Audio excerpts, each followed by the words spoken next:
And here we go with chapter 7. A day with the beavers. While the two boys were whispering behind, both girls suddenly cried, "Oh!" and stopped.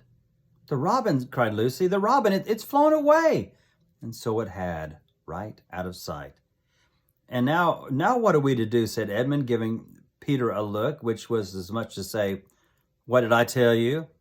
"Shh, shh, shh, look," said Lucy. "What?" said Peter. "There's something moving among the trees over there to the left." And they all stared as hard as they could, and no one felt very comfortable. "There it goes again," said Susan presently. "I saw it this time too," said Peter. It's still there. It's just gone behind that big tree." "What is it?"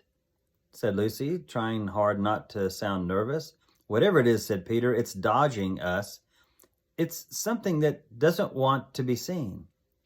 Let's go home," said Susan. And then, though nobody said it out loud, everyone suddenly realized the same fact that Edmund had whispered to Peter at the end of the last chapter. They were lost. What's it like?" said Susan. "It's like some kind of an animal," said Susan. And then, look, quick, there it is." And they all saw it this time. A whiskered, furry face, which had looked out at them from behind a tree. But this time it didn't immediately draw back. Instead, the animal put its paws together against its mouth, just as the humans put their finger to their lips when they are signaling for you to be quiet. Then it just disappeared again. The children all stood holding their breath. A moment later, the stranger came out from behind a tree, glanced all around as if it were afraid someone would be watching, and said, "Hush," and made signs to them to join it in the thicker bit of woods where it was standing, and then once more disappeared. "I know what it is," said Peter. "It's a beaver. I saw the tail." "It wants us to go to it," said Susan, and it is warning us not to make a noise. "I know," said Peter. "The question is, are we going to go to it or not?" "What do you think, Lou?" "I think it's a nice beaver," said Lucy. "Yes, but how do we know?" said Edmund. "Shan't we have to risk it?" said Susan. "I mean, it's no good just standing here, and I feel I want some dinner." At this moment, the beaver again popped its head out from behind a tree and beckoned earnestly to them. Come on, Peter. "Come on," said Peter. "Let's all give it a try." And they all kept close together. We ought to be a match for any beaver if it comes to be an enemy. So the children all got close together and walked up to the tree and in behind it, and there, sure enough, they found the beaver. But it still drew back, saying to them in a hoarse, throaty whisper, "Further in, come further in, right in here. We're not safe in the open." Only when it had led them into the dark spot where the four trees grew close together, that their boughs met in the brown earth and pine needles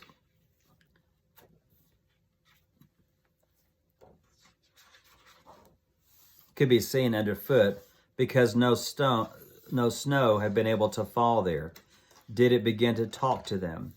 "Are you the sons of Adam and daughters of Eve?" he said. "We're some of them," said Peter. "Shh," said the beaver. "Not so loud, please. We're not safe even here." "Why? Who are you afraid of?" said Peter. "There's no one here but ourselves." "Oh, there are the trees," said the beaver. "They're always listening. Most of them are on our side, but there are trees that would betray her to us to her. You know who I mean." And it nodded its head several times. "If it comes to talking about sides," said Edmund, "how do we know you're a friend?" "Not meaning to be rude, Mr. Beaver," said Peter, "but you see, we're strangers." "Oh, quite right," said Mr. Beaver. "Here's my token." With these words, he held up to them a little white object. They all looked at it in surprise, but till suddenly Lucy said, "Oh, of course, my handkerchief, the one I gave poor Mr. Tumnus." "That's right," said the beaver. "Poor fellow. He got wind of the arrest before it actually happened and handed this over to me. He said that if anything happened to him, that I must meet you here and take you to... Here the beaver's voice sank into silence and gave one or two very mysterious nods. Then signaling to the children to stand as close around as they possibly could so that their faces were actually tickled by its whiskers, it added in a low whisper, "They say that Aslan is on the move, perhaps has already landed." And now a very curious thing happened. None of the children knew who Aslan was, or any more than you do. At the moment the beaver had spoken these words, everyone felt quite different. Perhaps it has sometimes happened to you in a dream that someone says something which you don't understand, but in the dream it feels as if something has an enormous meaning. Either a terrifying one which turns the whole dream into a nightmare, or else a lovely meaning to put into words, which makes the dream so beautiful that you remember it all of your life and you're always wishing you could get into that dream again. It was like that now. At the name of Aslan, each one of the children felt something jump in its inside. Edmund felt a sensation of mysterious horror. Peter felt suddenly brave and adventurous. Susan felt as if some delicious smell or some delightful strain of music had just floated by her. And Lucy got the feeling that you have when you wake up in the morning and realize it's the beginning of the holidays or the beginning of summer. And what about Mr. Tumnus? Said Lucy. Where's he? Shh, said the beaver. Not here. I must bring you where we can have a real talk and also dinner. No one, except Edmund, felt any difficulty about trusting the beaver now, and everyone, including Edmund, was very glad to hear the word dinner.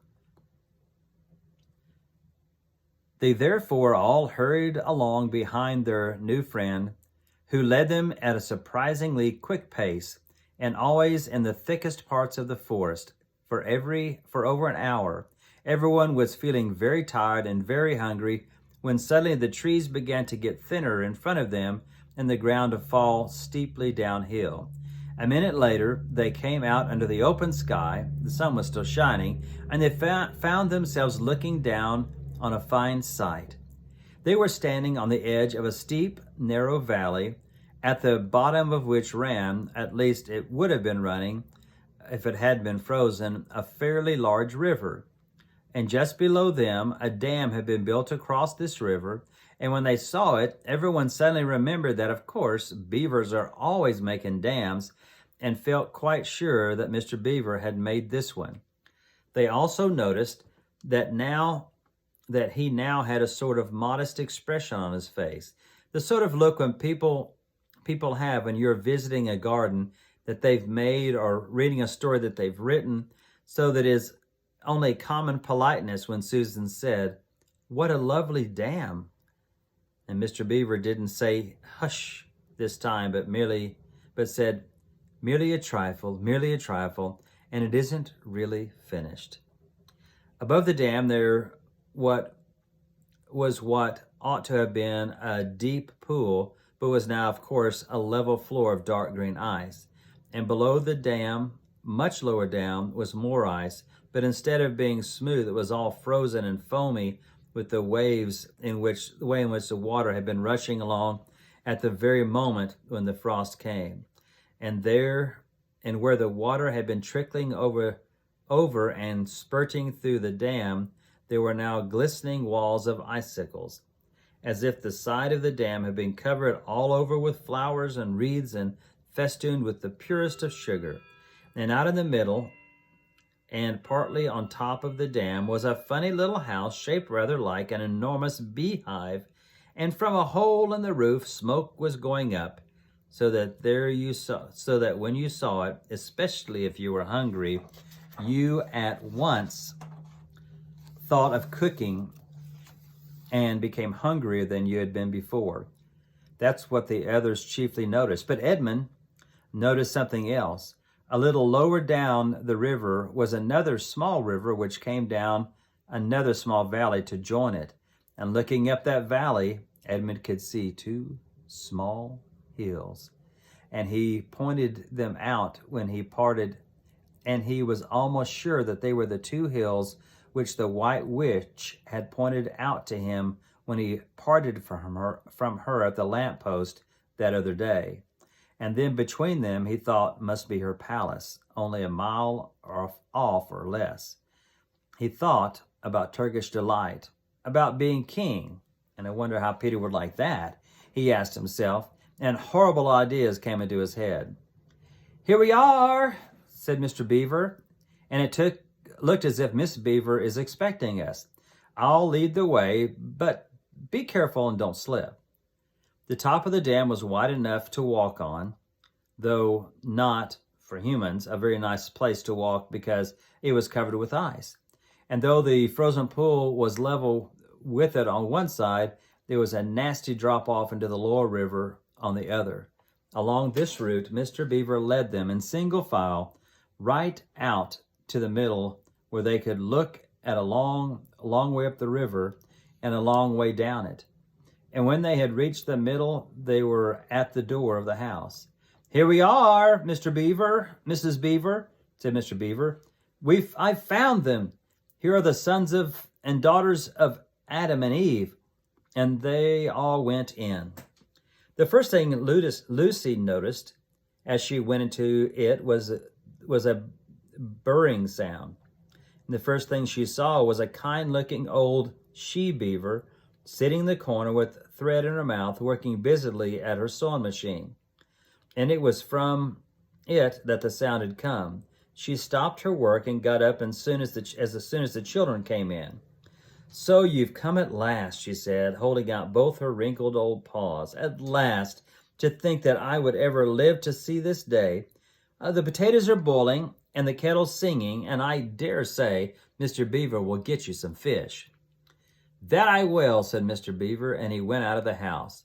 Peter went with him and across the ice of the deep pool to where he had a little hole in the ice, which he kept open every day with his hatchet. And they took a pail with them, and Mr. Beaver sat down quietly at the edge of the hole. He didn't seem to mind being so chilly, and looked hard into it, and then suddenly shot in his paw, and before you could say Jack Robinson, he had whisked out a beautiful trout. Then he did it over and over again until they had a fine catch of fish. Meanwhile, the girls were helping Mrs. Beaver to fill the kettle and lay the table and cut the bread and put the plates in the oven to heat and to draw a huge jug of beer from Mr. Beaver from a barrel which stood in the corner of the house, and to put on the frying pan and to get the dripping pot. Lucy thought the Beavers were very snug in their little house, though it was not at all like Mr. Tumnus's cave. There were no books or pictures, and instead of beds there were bunks, like on board a ship, built into the wall, and there were hams and strings of onions hanging from the roof, and against the walls were gum boots, oilskins, and hatchets, and pairs of shears and spades and trowels and things for carrying mortar and a fishing pole and fishing nets and sacks. And the cloth on the table, though very clean, was very rough. Just as the frying pan was nicely hissing, Peter and Mr. Beaver came in with the fish, which Mr. Beaver had already opened with his knife and cleaned out in the open air. You can think how good the new-caught fish smelled while they were frying, and how hungry children longed for them to be done, and how very, very much hungrier still they had become before Mr. Beaver said, "Now we're nearly ready." Susan drained the potatoes and put them all back in the empty pot to dry on the side of the range, while Lucy was helping Mrs. Beaver to dish up the trout. So that it was a very few moments, and everyone was drawing up their stools, which was all three-legged stools in the Beaver's house, except for Mr. Beaver's, Mrs. Beaver's own special rocking chair beside the fire, and prepared to enjoy themselves. There was a jug of creamy milk for the children, and Mr. Beaver stuck to beer, and a big lump of deep yellow butter in the middle of the table, from which everyone took as much as he wanted to go with his potatoes. And all of the children thought, and I agreed with them, that there's nothing to beat good freshwater fish if you eat it when it has been caught alive half an hour before. And he came out of the pan over half a minute ago, and then they finished the fish. Mr. Beaver brought unexpectedly out of the oven a great and glorious sticky marmalade roll, steaming hot, and at the same time moved to the kettle, onto the fire, so that when they had finished the marmalade roll and tea, it was made and ready to be poured out. And when each person had got his or her cup of tea, each person shoved back his or her stool so that as to be able to lean against the wall, and gave a long sigh of contentment. "And now," said Mr. Beaver, pushing away his empty beer mug and pulling his cup of tea toward him, "if you'll just wait till I've got my pipe lit up and going nicely, why, now you can get to business. It's snowing again," he said, cocking his eye to the window, "and that's all the better, because it means that we shan't have any visitors, and if anyone should come or is trying to follow you, why, he won't be able to find any tracks." That concludes chapter 7.